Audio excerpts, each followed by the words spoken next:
Hello everybody, this is Novak and welcome to my CT series Mirage B.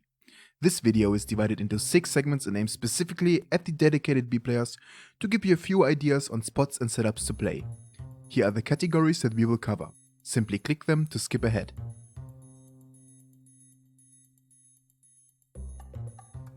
The general philosophy on playing CT side Mirage B is to get as much information as you can and delay any aggression from the Ts as long as you can, so you don't have to retake the site. You don't want to do risky peeks, but you also don't want to hide all around not gaining any information. Use your flashes wisely and learn from your own VODs and demos when the appropriate timing for nades and molotovs is. Try mid-round pushes with flashes into apartments, gaining map control and a strong rotation from your teammate helping in mid from cat.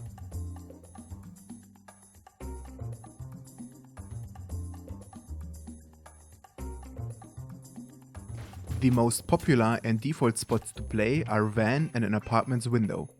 From van, you can easily jump spot for information and delay the enemy team by throwing your grenades accordingly. Ideally, you want your teammate to smoke for you first so that you can react to aggression later in the round, while your mate is rotated to aid in other parts of the map. Playing apartment's window is more risky, but you can get there most of the time while a smoke is blocking the enemy's vision. Wait and spot any enemy slowly walking around the corner, take a few shots and then drop down to safety.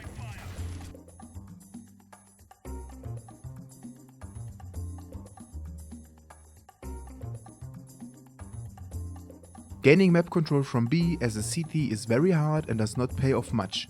Only push into apartments when your team is at a disadvantage and needs information, or when you didn't encounter any aggression from the enemies and they have been very passive towards B earlier in the game.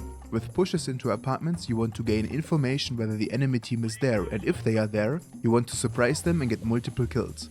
A good approach to push into B apartments is with the teammate. Use flashes and molotovs to flush out the corners at apartments' kitchens.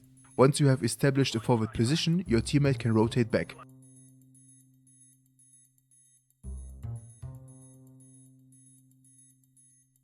When reacting to pressure from the enemies, it is vital to use your utility. Depending on how many you spot while jumping, a nade or molotov can give your team those extra 2 seconds to be a step ahead and hold B instead of being forced to retake. Be careful when crossing from van to pillars, this guy could be waiting for you. Instead, make a step forward and cross then to avoid getting picked.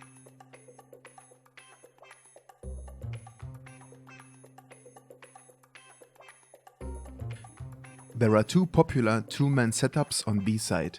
The first one involves a crossfire setup under apartments. You want your teammate to be somewhere under the apartment's window or on B short. You should set up near van, either on van boxes to play for information and maybe get a quick pick with your AWP, or hugging the van wall for a more backward position. The goal of this setup is to get 3 to 5 kills and successfully hold onto the B bomb site.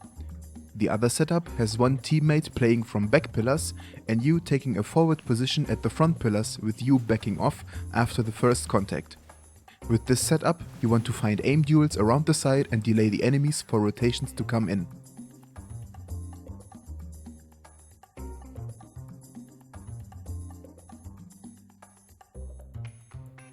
One and done spots on Mirage B are not that potent, but can throw in a curveball and result in insane plays.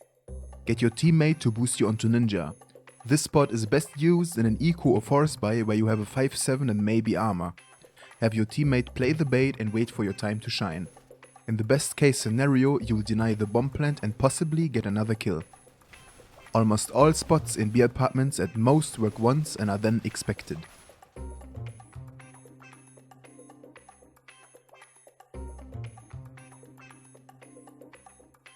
Lastly, what spots you should not play.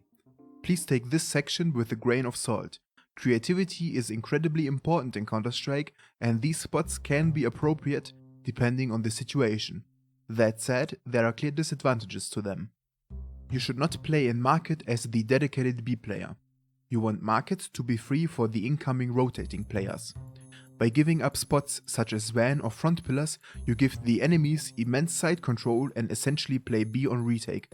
Instead of market, you should try to play a more forward position at front pillars and then fall back to back pillars, with your teammate somewhere inside or at back pillars for support. as we talked about in the 2-man setup section. Also, you should not play bench too often. Jump spotting from van or playing front pillars essentially have the same idea to them, but accomplish the task much better. Bench might be a good spot to play if you have an AWP and a bad spawn, risking to die to the enemy AWPer if there is an aim duel through B apartments. Okay, let's recap.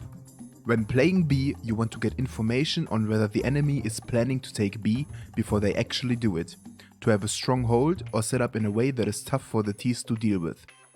Early in the round, you want to find out what the enemy is up to, but you want to avoid dying. Jump spotting and delaying your smokes and molotovs as much as possible helps you with this. Take forward positions such as apartment's window and get a surprise pick before dropping down to safety. Mid to late round, you'll likely be alone because your teammate either rotated or is already dead. Have your smoke saved up for this scenario and throw it before the enemies execute onto the side. If you throw it too late, it will not prevent the enemies from running through it. This concludes my CT Series Mirage B Quick Guide. Thank you for watching. If you liked the video, please leave a thumbs up and put your questions or feedback in the comment section below so I can respond to them.